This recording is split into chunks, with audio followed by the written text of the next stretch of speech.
Sebelum nonton, yuk bantu subscribe dan bagikan agar kami bisa terus berbagi ilmu. Terima kasih.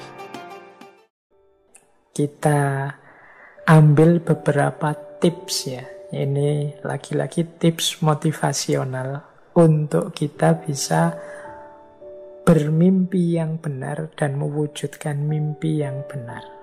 Jadi ini semacam rangkuman tadi dari berbagai uraian yang saya sampaikan di depan. Ini hal-hal konkret apa yang kita lakukan kemudian sehubungan dengan mimpi dalam rangka kita membentuk diri kita secara positif. Yang pertama, pasti dan tentu saja kita harus punya mimpi. Kita harus berani menentukan apa yang kita inginkan. Kita harus berani bermimpi besar. Kita harus punya target yang besar. Ini yang pertama ini. Kalau mimpi saja tidak berani, ya nanti tidak ada gunanya penjelasan ke belakang ini. Jadi mari menetapkan target tujuan untuk mewujudkan mimpi-mimpi. Mari kita mulai sekarang untuk menghindari distraksi-distraksi yang menjauhkan kita dari mimpi. Orang yang punya mimpi itu kan ibaratnya orang yang jelas target hidupnya.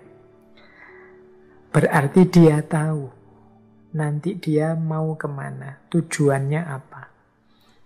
Nah, tahap selanjutnya yang pasti menghindar dari apapun yang membuat kita terdistraksi, membuat kita melenceng dari jalur mewujudkan tujuan tadi.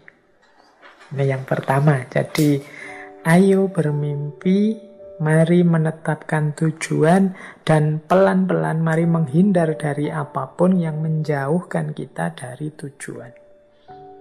Menghindari distraksi ini agak saya tekankan karena hari ini banyak sekali hal yang bisa mendistraksi kita. Khususnya karena aktivitas-aktivitas kita yang hari ini sebagian besar di dunia maya. Keramaian hidup kita sebagian besar kan di ranah online, media sosial, dunia maya. Itu kita ketemu banyak sekali distraksi-distraksi sehingga tenaga, waktu, fokus hidup kita sering tersita di situ. Sehingga kita terpalingkan dari mimpi-mimpi kita. Jadi yang pertama itu. Yang kedua, untuk mewujudkan mimpi-mimpi itu tentu saja harus kita punya rasa percaya diri. Kalau kita tidak yakin mimpi kita bisa terwujud, kalau kita tidak yakin bisa mencapai tujuan, ya pasti tidak bisa terwujud mimpi-mimpi kita. Tidak bisa sampai kita ke tujuan kita. Kita harus percaya bahwa kita mampu. Kita bisa. Seperti di dulu waktu kita membahas bulan lalu, bahas self-love itu, ayo memanfaatkan antara lain self-talk yang positif. Jadi kita bicara dengan diri kita tapi secara positif. Mengapa begitu? Ini loh, jadi saya kemarin membaca itu.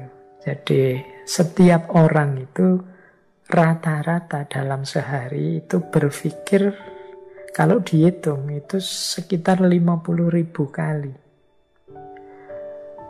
Berpikir, oh ya kita itu kan begitu bangun tidur, otak kita aktif, itu kan jalan pikiran kita. Tentang apa saja, tentang segala hal. Nah itu 50.000 kali. Dan 50.000 ini sebagian besar adalah tentang diri kita sendiri. Tentang diri kita itu, aku mau makan, aku mau tidur, aku mau istirahat sebentar, mana HP-ku, mana laptopku, dan lain sebagainya. Jadi ini asumsi saja, semacam penelitian umum saja. Jadi Kita berpikir 50.000 kali, sebagian besar tentang diri kita sendiri, dan sebagian besar tentang diri kita itu ternyata sifatnya negatif. Jadi jarang diam-diam kita memberikan atau memikirkan diri kita secara positif. Selalu saja yang kita pikirkan masalah kita, problem kita, tugas yang belum kita lakukan, tanggung jawab yang belum tertunaikan, kekeliruan-kekeliruan kita kemarin, dan lain sebagainya. Selalu tentang kurang-kurangnya diri kita. Akibatnya apa? Ya otak kita terpengaruh dengan itu. Jadi dia tidak bisa memberikan 100% dayanya untuk membentuk kita dalam versi yang terbaik tentang diri kita. Wong kita pakai otak ini untuk selalu menegaskan di mana kurang kita, di mana masalah kita, di mana problem kita terus-menerus.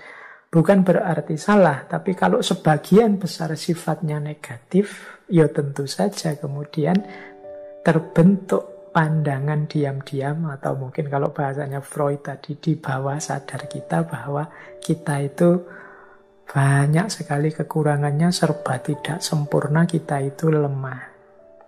Akhirnya diam-diam kita ini jadi orang yang tidak percaya diri. Nah, makanya disinilah pentingnya. Tidak apa-apa kalau teman-teman punya media untuk self-talk. Self-talk itu ngomong dengan diri sendiri. Apakah itu langsung ngomong misalnya di depan cermin atau lewat tulisan-tulisan, silahkan saja. Beri afirmasi-afirmasi positif terhadap diri kita untuk kita bisa membangun rasa percaya diri. Misalnya kita bilang ya pada diri kita, ya aku ini banyak kekurangan, tapi aku berhak dicintai. Aku ini punya hak untuk gembira. Sebagaimana semua orang, aku juga punya hak untuk bahagia. Nah, itu self-talk positif. Aku mampu mewujudkan apapun yang aku inginkan. Aku kuat menanggung apapun problem. Aku bisa menyelesaikan apapun masalah. Tidak ada masalah yang tidak mungkin aku selesaikan kalau aku mau. Aku mampu menarik orang-orang yang tepat ke dalam hidupku. Aku bisa mewujudkan mimpi dan cita-citaku sesuai yang aku inginkan. Aku terus ini self-positif, self-talk yang positif terhadap diri kita. Ini akan menumbuhkan rasa percaya diri. Ini boleh diulang bulan lalu rekaman kita tentang self-love yang berhubungan dengan self-talk yang positif tentang diri kita. Jadi setelah kita bermimpi besar, mari kita percaya diri bahwa kita mampu mewujudkannya. Kalau masih banyak unsur-unsur kerendah dirian, ketidakpercayaan pada diri sendiri, boleh digunakan self-talk yang positif pada diri kita sendiri. Nah, ini diantara strategi kita untuk mewujudkan mimpi.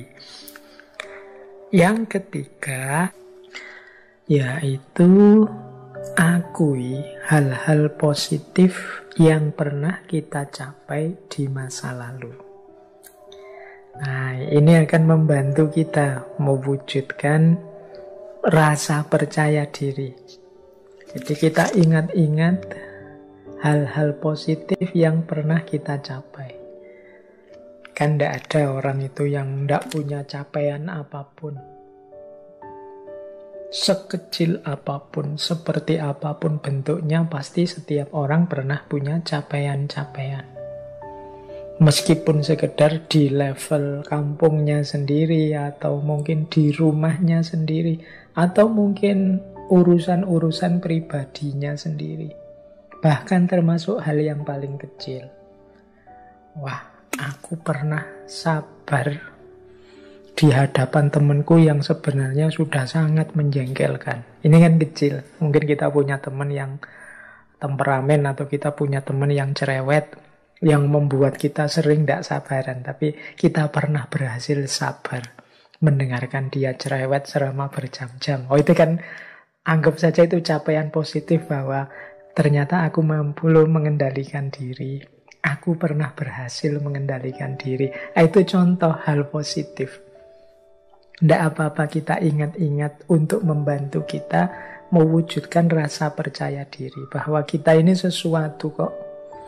Jadi kita bukan tidak ada apa-apanya, tapi kita ada sesuatunya, ada apa-apanya. Buktinya apa? Banyak prestasi-prestasi, capaian-capaian positif, meskipun levelnya individu yang pernah kita capai. Ya ini nanti lanjut juga ke yang keempat, kita mengakui, mengafirmasi kelebihan-kelebihan kita. Aku bisa ini, aku bisa itu, aku mampu ini, aku mampu itu. Ini membantu kita memahami diri sekaligus menumbuhkan rasa percaya diri. Saya yakin tidak ada satupun orang yang blank sama sekali, tidak punya kemampuan dan kelebihan apa-apa. Setiap orang pasti istimewa. Setiap orang pasti punya kelebihan sesuai yang dia miliki. Hanya saja mungkin dia melupakannya atau tidak menganggap itu sebagai kelebihan. Bisa jadi kan belum tahu, Pak. Kemungkinan sudah tahu, tapi mungkin dia tidak menganggap itu sebagai sebentuk kelebihan. Nah, mari kita bahasakan apapun yang kita bisa sebagai kelebihan. Misalnya, meskipun hal kecil. Saya bisa makan secara serius, Pak. Nah, itu kan juga kelebihan. Saya bisa minum, saya usahakan selalu sambil duduk, tidak sambil berdiri. Meskipun sama orang yang lain sambil berdiri dan lain sebagainya, itu bahasakan saja sebagai kelebihan-kelebihan dalam rangka membangun rasa percaya diri kita. Nah, selanjutnya ada strategi spesifik yang sering dijadikan tips banyak motivator. Yaitu apa? Visualkan tercapainya keinginan kita. Ini pernah saya jelaskan di waktu kita sesi The Law of Attraction. Jadi memvisualkan keberhasilan. Misalnya bayangkanlah teman-teman sedang menerima trofi juara pertama apa dan rasanya gembira sekali. Itu namanya memvisualkan. Bayangkanlah di atas pelaminan berdua dengan orang yang kita cintai dan saat itu kita betapa berbunga-bunga. Keluarga juga begitu gembira melihat kita merestui. Itu namanya memvisualkan dalam pikiran kita. Bayangkan betapa orang kemudian tepuk tangan mengagumi kita saat kita berhasil meraih ini dan lain sebagainya. Itu namanya memvisualkan, membayangkan. Nanti aku akan seperti ini. Bayangkan ketika kita sukses tadi ya, ada cita-cita jadi presiden. Wah, kita dilantik di depan MPR, ditonton orang se-Indonesia misalnya. Visualkan. Ini akan membantu kita menguatkan keinginan kita juga. Ini kalau pakai the law of attraction itu akan menarik apa yang ada di sekeliling kita, mendukung keinginan kita. Nah, yang keenam, tentu saja kerjakan yang sudah kita rencanakan. Jangan diam saja. Tadi ada tahapan-tahapannya. Kita cari ilmunya, kita gali potensi kita yang sesuai, kita tetapkan destinasi-destinasi setahap demi setahap, langkah-langkahnya dan lain sebagainya. Yang nomor 6 ini wajib kita jalankan biar mimpi tidak sekedar mimpi. Kalau kita hanya memvisualkan saja tanpa mengupayakan, tidak melakukan apa saja, terus diam, pasif. Kita mengakui kelebihan kita, terus diam saja. Mimpi tetap akan jadi mimpi. Tidak berperan sebagai orientasi dan tujuan. Maka harus kita jalankan, ada upayanya. Yang ketujuh, kita harus terbuka kalau ada kritik dan masukan yang baik, yang produktif dari orang lain. Terbuka itu bukan berarti masukannya orang lain pasti diterima. Tapi monggo kalau ada orang mengomentari kita, mengkritik kita, nanti kita menyesuaikan. Ini cocok enggak, sesuai enggak dengan target dan keinginanku. Jangan jadi orang yang tertutup. Karena kita juga manusia yang terbatas. Kadang-kadang yang kita anggap baik, kita anggap excellent, ternyata dalam pandangannya orang lain yang mungkin luput kita lihat, mereka lebih tahu sisi-sisi lemahnya. Nah, itu pentingnya kita untuk selalu terbuka masukan dan kritik dari orang lain. Yang ke-8, jangan pernah menyerah terhadap mimpi kita. Mungkin banyak kesulitan, mungkin banyak hal-hal yang mendistraksi kita, mungkin banyak masukan-masukan yang membuat kita down. Tapi jangan pernah menyerah. Boleh teman-teman mengambil pelajaran dari banyak tokoh besar dunia siapapun, atau idola-idola teman-teman siapapun yang begitu tekun, begitu pantang menyerah apapun kesulitan hidupnya. Tapi jangan pernah menyerah atas mimpimu. Kalau kata Khalil Gibran tadi kan, jangan mau menukar mimpimu dengan emas dan perak. Yang ke-9, kalau nanti sukses, syukuri dan rayakan. Jangan dianggap sepi, jangan dianggap biasa. Biar nanti lebih semangat lagi. Wah, ternyata segembira ini sukses. Itu terus berarti ayo target lagi ya. Itu loh ke depannya. Biar lebih semangat. Kalau sudah sukses kok santai saja, ya sudahlah, sudah berhasil sekarang, ya wis. Itu kurang heboh. Kalau kurang heboh mungkin untuk cita-cita selanjutnya kita tidak terlalu semangat lagi. Boleh kita rayakan ya sesuai dengan situasi kondisi kita. Memberi hadiah diri kita sendiri atau berterima kasih pada siapapun yang menurut kita memberi kontribusi. Tidak masalah, kita syukuri, kita rayakan.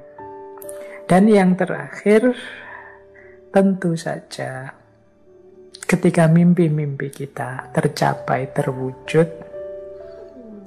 orientasi hidup kita semoga tidak hanya kesenangan, kenyamanan kita sendiri, tapi juga berbagi manfaat, berbagi maslahat kepada sesama atas capaian atau kesuksesan tersebut. Jadi jangan mengejar senang sendiri, sukses sendiri, berhasil sendiri, tapi juga selanjutnya berpikir apa yang bisa diberikan untuk sesama. Oke, saya kira itu ya teman-teman. Ternyata waktunya sudah sampai, malah sudah lewat sedikit. Saya kira itu materi untuk malam hari ini. Jadi pesan utamanya, beranilah bermimpi dan seriuslah wujudkan mimpi tadi. Disitulah nanti diri kita terdefinisikan.